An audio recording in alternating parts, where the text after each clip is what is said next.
Hello students, I am Sunanda Mani and I will take up the question answers on the chapter The Tiger King. First question, who is the Tiger King? Why does he get that name? Tiger King कौन था और उसे वो नाम क्यों मिला? Tiger king एक राजे का नाम था। उसे वो नाम इसलिए मिला क्योंकि वो बहुत ब्रेव था और वो टाइगर्स को मारने के लिए क्रेजी था, इसलिए उसको बहुत से खिताब मिले और सबसे पॉपुलर और सबसे शॉर्ट खिताब जो था वो टाइगर किंग का था। So the answer to this question is Tiger King is the name of a king who was crazy for killing tigers. He had been given many titles like Jung Jung Bahadur and so on, but Tiger King was the shortest and most popular name given to him. Why does the 10-day-old prince utter the words, "Let tiger beware"? 10 दिन के बच्चे ने ये words क्यों कहे, "Let tigers beware"? जब राज जोशी ने ये प्रेडिक्शन करी कि वहाँ पे जो प्रिंस पैदा हुआ है वो 100th टाइगर से मारा जाएगा, तो वो प्रिंस डरा नहीं, वो बच्चा डरा नहीं, बल्कि उसने ये कहा कि अब टाइगर्स को मुझसे डरने दो। So the answer to this question is that when the chief astrologer made the prediction that the prince would be killed by the 100th tiger, the prince did not get scared. He rather uttered the words "Let tiger beware" कि वो अपने आप को इतना बहादुर समझता था. He thought himself that he could handle any tiger and he warned the tigers to be scared of him. That is why he uttered these words. Third question, how was the Tiger King brought up? Tiger King की पालन पोषण किस तरह से हुआ? Tiger king का पालन पोषण एक अंग्रेजी माहौल में हुआ। उसे अंग्रेजी नैनी ने पाला, वह अंग्रेजी की पिक्चरें देखता था, वह अंग्रेजी की किताबें पढ़ता था और अंग्रेजी गाय का ही दूध पीता था, क्योंकि उन दिनों में ये माना जाता था कि अंग्रेजी तरीके सबसे अच्छे हैं और ब्रिटिशर्स रूल करते थे इंडिया को और उनका इंडियंस की लाइफस्टाइल के ऊपर बहुत इन्फ्लुएंस था। So the answer to be written for this question is that the Tiger King was brought up in an English atmosphere. He was brought up by an English nanny. He used to read English books, he used to watch English films, and he used to drink an English cow's milk because at that time Britishers influenced the lifestyle of Indians to a great extent, and it was thought that their style is any day better than Indians. Fourth question, describe the irony in the statement, "It was a celebration time for all the tigers inhabiting Pratibandhapuram." इस statement की irony क्या है? Irony का मतलब है जब हम कहते कुछ और हैं और उस बात का मतलब कुछ और होता है। अब जब ये बात कही जाती कि it was celebration time for all the tigers, that means वो अब मज़े कर सकते थे, सेलिब्रेट कर सकते थे, क्योंकि उन टाइगर्स को कोई नहीं मारेगा। लेकिन इस स्टेटमेंट का मतलब कुछ लिमिटेड सेंस में था, कोई और नहीं मारेगा लेकिन राजा ही मारेगा। सो सेलिब्रेशन जो थी वो बहुत शॉर्ट लिव्ड थी। ऐसा नहीं है कि टाइगर्स जो हैं वो हमेशा के लिए बेफिक्र हो गए थे कि उनको कोई नहीं मारेगा, सिर्फ राजा को ही मारने की इजाज़त थी। So the answer to this question is that the irony in the statement, "It was celebration time for all the tigers inhabiting Pratibandhapuram," is that tigers could live freely only up to the time till the king killed them, because no one else could touch them or even throw a stone at them. Next question, what did the Maharaja do to find the required number of tigers? Now the Maharaja ने required number of tigers को मारने के लिए क्या क्या किया, उसने सब कुछ किया। सबसे पहले उसने अपनी स्टेट में प्रतिबंधपुरम में सभी फॉरेस्ट में जितने टाइगर्स थे सबको मारा।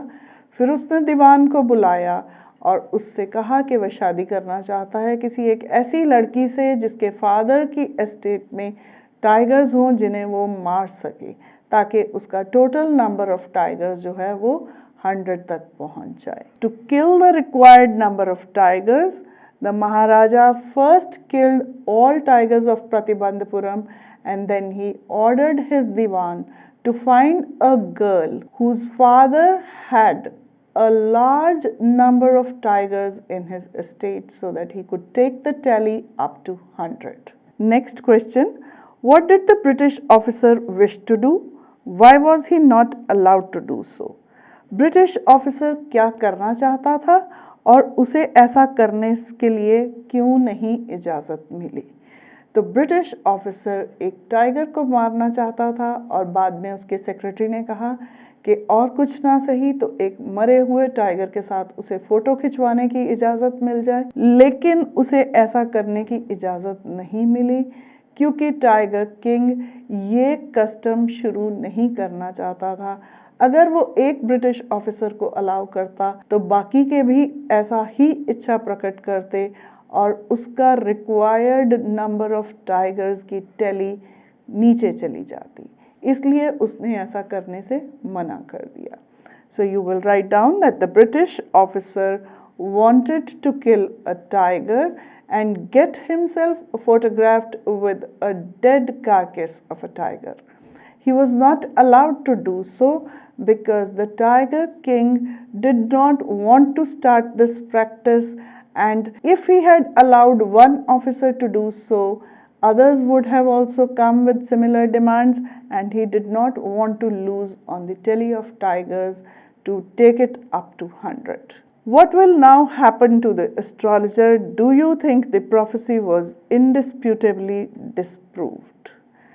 अब आपको क्या लगता है कि उस ज्योतिषी का क्या हशर हुआ होगा? और आपको लगता है कि जो प्रिडिक्शन, प्रोफेसी मीन्स जो पहले से ही बता दिया गया हो, वो प्रिडिक्शन क्या डिस्प्रूव हुई?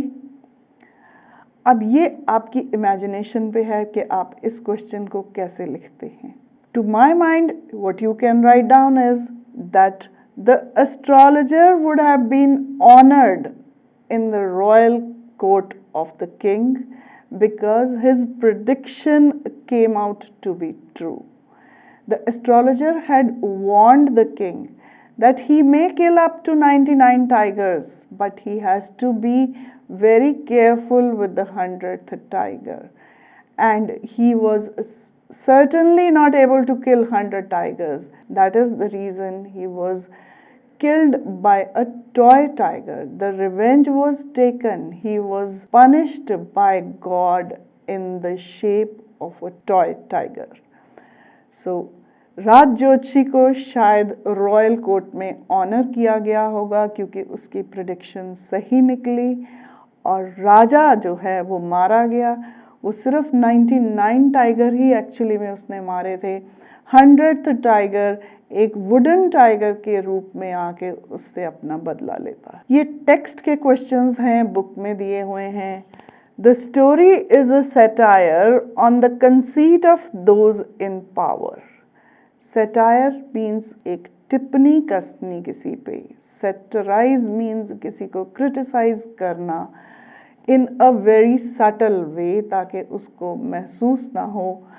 And on the conceit, conceit होता है जब आप अपने आप को बहुत ही ज़्यादा इंडिस्पेंसिबल या ऐसा समझें कि मेरे जैसा कोई है ही नहीं, इस तरह की जब आपके अंदर फीलिंग आती है तो उन लोगों के बारे में जब वो पावर में होते हैं, जब उनके पास पावर्स होती हैं, वो अपने आप को ऐसा समझते हैं कि हमारे जैसा कोई नहीं है।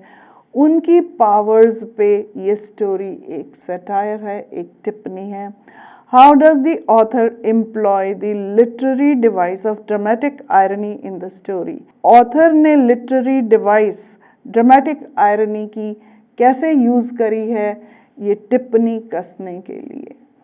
ऑथर ने इसको डिफरेंट इंसिडेंट्स में बताया है कि कैसे राजा अपने आप को बहुत बड़ा समझता था, उसे एस्ट्रोलॉजर की जो प्रिडिक्शन थी उसको गलत प्रूव करने के लिए अपनी मनमानियाँ करता था क्योंकि वो पावर में था। इसलिए उसने डिफरेंट तरह से इस पे एक टिप्पणी कसी है। सबसे पहला इंसिडेंट उसकी ड्रामेटिक आयरनी का था जब वो कहता है कि it is celebration time for the tigers, कि ऐसा वो कहता है कि टाइगर्स को अब सेलिब्रेट करने दो, बट टाइगर्स जो हैं वो सेलिब्रेट नहीं कर पाते क्योंकि it was only for a limited time that they were allowed not to be killed by anyone. They were ultimately to be killed by the king. King ने तो उनको मारना ही था।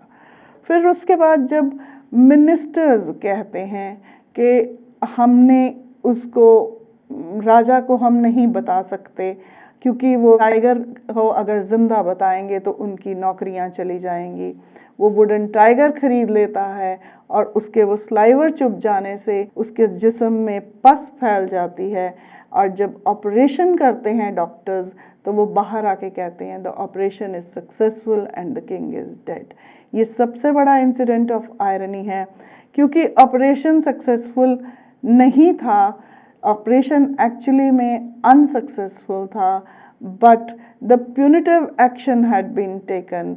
उसके ऊपर उसका बदला ले लिया गया था जो राजा ने अपनी मनमानियाँ करी थी और इनोसेंट टाइगर्स को मारा था सिर्फ ये प्रूव करने के लिए कि वो ठीक है और एस्ट्रोलॉजर गलत है। So the answer to this question has to be written in this way, that the author has employed dramatic irony in different incidents to comment on the conceit of those in power. First of all, it began when the prince uttered the words, "Let tigers beware," and then he passed the orders that no tiger was to be killed by anyone, and he believed that it was a time for the tigers to celebrate. But it was not the time for them to celebrate. They could not live freely for a long time. They were ultimately killed by the Tiger King himself. And then irony was employed towards the end of the chapter when the doctors came out of the operation theater and announced that the operation had been successful. The Maharaja is dead. So if the Maharaja had died, how could the operation be successful? In a way, it was successful because he had been revenged upon by the forces of destiny in the shape of a wooden tiger. One of the slivers of the wooden tiger had hurt him, and the pus had spread into his body, and that had killed him. So the revenge had been taken, and that is why they came and announced the operation was successful. Now next question is, what is the author's indirect comment on subjecting innocent animals to willfulness of human beings? Author इसके बारे में क्या कहना चाहता है जब हम भोले भाले जानवरों को अपनी मर्जी से, ह्यूमन बींग्स अपनी मर्जी से कभी भी मार देते हैं? इसका मतलब है कि ऑथर इस चीज़ को अप्रूव नहीं करता। इस कहानी के माध्यम से वो हमें ये बताना चाहता है कि इनोसेंट एनिमल्स को भी यहाँ पे जीने का हक है। जिस तरह से इंसान को इस धरती पे जीने का हक है, उसी तरह से जानवरों को भी जीने का हक है। हम अपनी आप को असर्ट करने के लिए अपनी विम्स एंड फैंसीज़ के मुताबिक जानवरों को नहीं मार सकते, उससे पूरी कायनात का सिस्टम हिलता है। And this is what he wants to say through this story. अगर हम ऐसा करेंगे तो हमें अपने कर्मों का भुगतान ज़रूर करना पड़ेगा, हमें उसका बदला मिलेगा, वो किसी न किसी शेप में हमें अपनी डेथ के साथ चुकाना पड़ेगा। When you write down answers to such questions, you will quote incidents from the lesson, and you will say that every living being who has taken birth on this earth has the right to live. and human beings may be superior in power and influence, they have got no right to kill innocent animals. If we play against the nature, then we will be punished by the forces of destiny in one way or the other. We will have to repay with our own life if we kill anybody. So the author's indirect comment is that we should live and let others live. How would you describe the behavior of the Maharaja's minions towards him? Minions means subordinates. उनका behaviour के बारे में आप क्या कहेंगे? Do you find them truly sincere towards him, or are they driven by fear when they obey him? क्या वो वाकई में उसके साथ सिंसियर हैं या वो डर के मारे उसकी बात मानते हैं? Do we find a similarity in today's political order? क्या आज के पॉलिटिकल ऑर्डर में भी ऐसा होता है? अब जब महाराजा उनको ये डर देता था कि वो उनकी नौकरियां चली जाएंगी या वो छोड़ के चले जाएं, तो आपको लगता है कि कोई इज्जत से उसकी बात मानता होगा या शराफत से उसकी बात मानता होगा? नहीं, ऐसा नहीं है। वो सिर्फ डर के मारे उसकी हर बात मानते हैं। और आजकल भी ऐसा ही होता है। हम देखते हैं कि लोग डर के मारे अपनी नौकरियां बचाने के लिए बड़ों की चमचागिरी करते हैं। ऐसा ही कुछ उन दिनों में भी हुआ था जब टाइगर किंग सिर्फ अपनी ही विशेस को पूरा करने के लिए गलत सही ऑर्डर्स निकालता है।